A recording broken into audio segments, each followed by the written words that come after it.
All right, so the first thing we're going to talk about is circumference, and circumference is the distance all the way around the circle. So if we were in class, we would do this activity together. I bought some really cool stuff for it, but unfortunately, we're at home and you guys don't have my really cool stuff, and neither do I because it's at school. So what you're going to do, or what you would do, is you're going to take the circumference and you're going to divide it by the diameter. So we're going to look at this ratio, the circumference to the diameter, and we're going to plug in those values. So we have, and these are inches as well. So we have 3.925 inches divided by 1.25 inches. And we're going to divide those. So 3.925 divided by 1.25, and we get 3.14. So we have the circumference divided by the diameter equals 3.14. And my estimates, when you're measuring, estimates are really, they're rounded. So this is, it may not be a perfectly exact answer, but it is very, very close. All right, so we have our small circle here.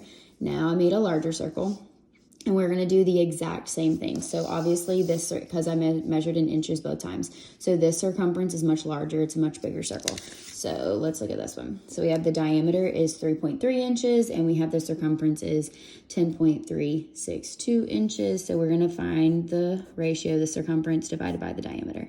So we're gonna do 10.362 all divided by 3.3. So we have the circumference divided by the diameter is, let's see what we get.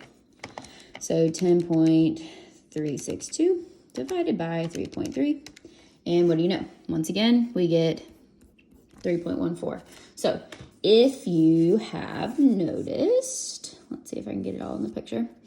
Both times, if you take the circumference divided by the diameter, the circumference divided by the diameter, you get 3.14. And if you have thought about that, 3.14 is the estimate we use for pi. So when you're talking about pi, who created pi is that it came from this ratio. So you know forever and always the circumference of any circle, no matter how large, no matter how small, divided by the diameter is equal to pi. And you can use that for everything. That is what pi is. When everybody talks about pi, and you see all the memes about pi, you see all the jokes about pi, on March 14th, 314, it's Pi Day. It's all because of the circumference of any circle divided by the diameter. You are always going to get a number very close, or 3.14 is what it's rounded to. If you look in your calculator, some of you have calculators. I have on this calculator, there's a pi sign. If you click it, pi is an irrational number. It's never ending. 3.14159 and so on. Those are the only ones that I have memorized. But we round to 3.14. So everything that we do from here on out on these worksheets, if you have the pi button in your calculator, please don't use it because it's a little bit of a larger number than 3.14 and your answers will be slightly off compared to mine. So if it says estimate pi, then estimate to 3.14. Okay, so that's circumference. So the next thing we're going to talk about is area, and this is the assignment that we kind of started in class and we weren't able to finish. So we have two circles here. They are exactly the same size, exactly the same shape. So they cover the same exact amount of area. So what we're going to do is I have this circle. We're going to keep it perfectly how it is. This though, I've folded it into 8 equal parts. And so I'm about to cut it and then we will continue the area activity from there. So pause and I'll be back once these are cut out. All right, so we have our two circles that cover the same exact amount of area. The only difference is this one has been cut into 8 pieces. So the reason that we're cutting these into pieces is because we want to take this circle and turn it into a parallelogram. The reason for that is because we don't know how to find the area of a circle, but we do know how to find the area of a parallelogram because if you remember, it's exactly the same as a rectangle. So we know that you multiply the base times the height. So what we're now going to do is we're going to take these 8 pieces and we are going to put them together, which you guys did this in class. We're going to put these together and they are going to create something that is very close to a parallelogram. Yes, these sides are curved, but and the closer that you get to really, really small pieces, the closer it'll look to an exact parallelogram. But all right, I'm gonna pause the video. I'm gonna get our parallelogram and then I'm gonna kind of explain why in the world we're doing this. All right, so I took our 8 pieces and we have our parallelogram. And we know that this circle is exactly the same area as this parallelogram. We cut this into 8 pieces. There's nothing overlapping. There's no missing there's no extra space. So the amount of area that this entire parallelogram covers is the exact same area as this. The only problem is we can find the area of a parallelogram. We can't find the area of a circle because we don't know the formula yet. So what we're going to do is we're going to start with the formula, for the area of a parallelogram, and then we're going to derive or convert it into the area of a circle. All right, so we have the area of a parallelogram is area equals base times height. Okay, so what we need to look at is now what is our base, okay? And we need to relate it back to this circle. So the base, if you look at this part, this was the outside of the circle. So the outside of the circle is the circumference. However, it's not the whole outside of the circle because this 1, 2, 3, 4 parts were part of the circle, the outside of the circle, and these 4, 1, 2, 3, 4. So all 8 parts were equal to the whole thing. So these 4 parts, 1, 2, 3, 4, were half of the circumference. And we use a big C for circumference. So we don't know how to find circumference right this second, which I promise I will explain that. But we know that the base is half of the circumference. Okay? Then we had to figure out what the height is of this parallelogram. So we know that height is perpendicular to the base.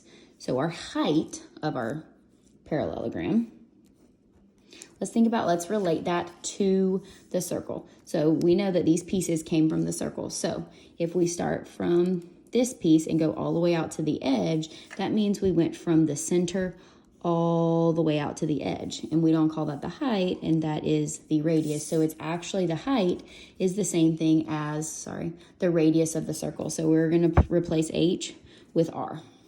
So the area of a circle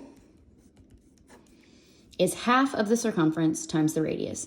Well, if you look at any formula we ever use, or any formula for area of a circle in any textbook, you are never going to see this. One thing is because you got to know what circumference is. So let's go back to what we were doing with circumference. Where are my problems at? All right, so let's go back to these really quickly. So we had our little circle and we had our larger circle, okay? This is the only time we've used circumference, and we have the circumference divided by the diameter is pi. The circumference divided by the diameter is pi. So we are going to, on this little side area over here. So if we know that the circumference divided by the diameter is equal to pi, we can solve for circumference, okay? If we want to get this by itself, how do we get rid of something it's being divided by? You multiply it by on both sides. It's just an equation. All right, these cancel. So our circumference is actually pi times your diameter.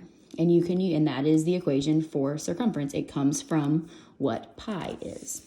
Okay, so we're going to now replace circumference with what it's equal to. So we have 1/2 times pi times the diameter times the radius. Okay, so now we're getting a little better. 1/2 times 3.14. Okay, we know pi, we usually estimate that. And now we have the diameter times the radius. Now, usually in formulas, the more variables you have, the more complicated the formula or the equation is. We can make this a little bit easier because we know the diameter is actually 2 radii put together. So we're going to replace the diameter with that. So we're going to take the diameter and we're going to replace it with 2 radius because it's equivalent to the same thing. Then we're going to bring everything down. So 1/2 times pi times the diameter, which is 2 radius, times another radius. Okay, so now you know that when we have multiple variables, we can combine like terms. So we're going to combine all of these things. So it's really the area equals 1/2 times pi times 2 times r if I break all this down. So what we can do is you can put your two r's together, but you can also simplify 1/2 times 2. Okay, so I'll get our parallelogram back in a second. So the area equals 1/2 times 2 times r times pi if we put everything together. Well, if we multiply this part, 1/2 times 2 is just 1, times r is r squared, times pi. You just bring it down. So we don't need to multiply anything by 1. This stays the same, so that kind of cancels out. So here is our last and final formula. The area is, usually in books, you'll see pi first. Pi times the radius squared. So this is our formula that we're going to use for pi. It came from the area of a parallelogram. Our base was half of the circumference. Our height was the radius. And all we did was plug in our value for our formula for our circumference and just manipulate the numbers and the variables all the way down. You do not have to remember how to do this. I think some of you would have been interested in it, and I like teaching this, so I wanted to make sure you guys got it even though you're at home. So here is our area formula, and we know, and the way that you can remember circumference is, you know that circumference is always divided by the diameter to get pi. So if you multiply by diameter on both sides, you'll get the formula for it. Alrighty, so we have now discovered all of it. Now we are going to use our two formulas.